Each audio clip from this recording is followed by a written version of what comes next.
Okay, timing and scope of the value for money. This is coming from the CP3P guide with some corrections, some tweaks. Quantitative value for money alongside the PPP process. Okay, in appraisal, we have value for money with the available data. We do the value for money, quantitative value for money, and we do it for the approval of the project, for the green light decision. This project is good. We will move forward with this project as a PPP. In structuring, when we are refining the structure, remember, according to the guide, the CP3P guide, where in the structuring we are refining the structure, drafting the contract, drafting the tender documents. Maybe I need to revisit the value for money assessment that I did for the approval. To the extent that I did any material change in the structure of risk allocation or whatever. And this is related to the decision to launch the process, to issue the request for proposals. In some processes, this is an asterisk because this is not contemplated in the guide, a dialogue process. This should be done when the final solution of the project is defined and I call for the final offer. Okay. Before contract award, this is not covered in the guide. This comes pretty much from the Australian experience, for example. So processes that allows for changes in the contract structure during negotiations or during the process. So I will need to run the value for money on the basis of the final proposals that I'm receiving. And this is related to the decision to award. Following contract award.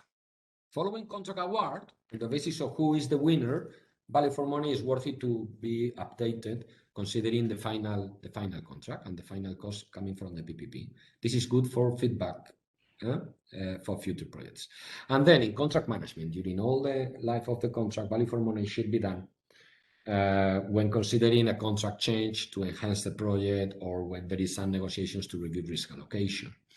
Okay, this is going to help me to conduct the negotiations and decide whether it is worthy a particular change in the contract. All right. All right. Most of the countries don't have in their value for money guidelines this one or this one. Most of the countries in which relies on simple processes, not negotiation, no competitive dialogue, etc. They do it here or they do it here, and that's it. Okay.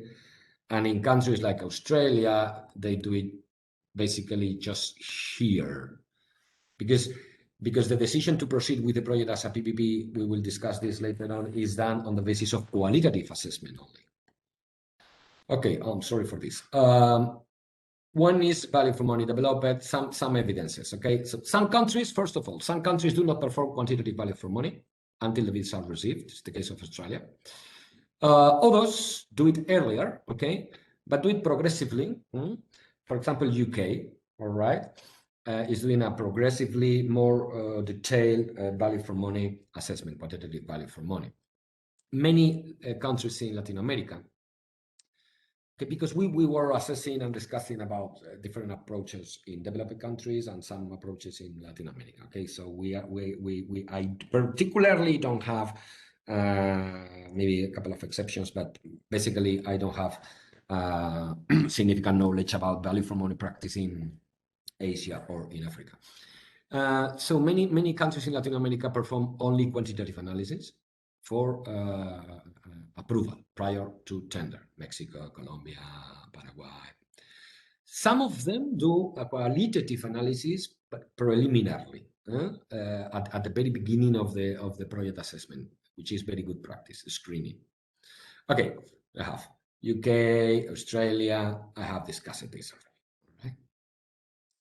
So when we illustrate these orange boxes, is my takeaways and my advice or what I personally consider best. Okay, qualitative assessment in pre-feasibility.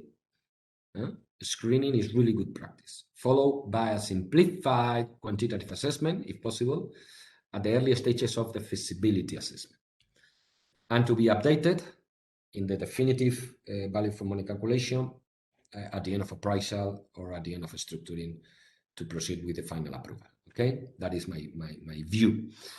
for most of the countries that are not using a competitive dialogue or interactive process. It may be necessary to check value for money during tender process if there is competitive dialogue or negotiations. And it is good to update the value for money for feedback process purposes on the basis of the winning bid. During life, it's paramount to go and run value for money assessment for the changes in the contract, because any material change is a new project, is a new investment. If we are submitting a project for some scrutiny before tender, why not to submit the changes of a project during the life of the contract to the same scrutiny? It makes no sense. I mean, if it's a very minor marginal change, yes, but if it's relevant, no. Okay. To which type of projects does it apply? The user pays or government pays? Okay, in Australia, the rules, the guidelines for value for money, quantitative, qualitative, and quantitative, applies to social infrastructure. Basically, government pays. Only informally is applied to user-based projects mostly based on revenue coming from users. Countries like France, Chile, etc., they just don't apply value for money for a self-sustainable concession. So a user-based PPP that is basically or only based in the revenue coming from users. It makes sense. It makes sense because there is not any relevance in the fiscal risks that the government are assuming, but only for that part of contingent liabilities, among other reasons that we will discuss now. But many countries apply value for money for any kind of type of PPP, especially in Latin America, Mexico, Colombia, for example. In Paraguay, they only use value for money or apply value for money assessment for its PPPs, but they call it PPP. Any PPP, according to the guide, that has any single peso or any single dollar being committed by the government. So pure concessions, again, they don't apply for them. Ignoring the need for value for money analysis in concession type projects is commonly accepted, okay, especially if it's not a practical or a realistic option to think that the project can be managed by the government directly or a public company. Okay, but however, the value for money should be considered when there is a practical option for direct operations from the government, or to test alternative PPP structures in that project. For example, retaining the tariff ownership in the government and just paying full availability. No, like this. In Korea they say this. No? I know something about some other countries coming from a report from World Bank that I will refer later on.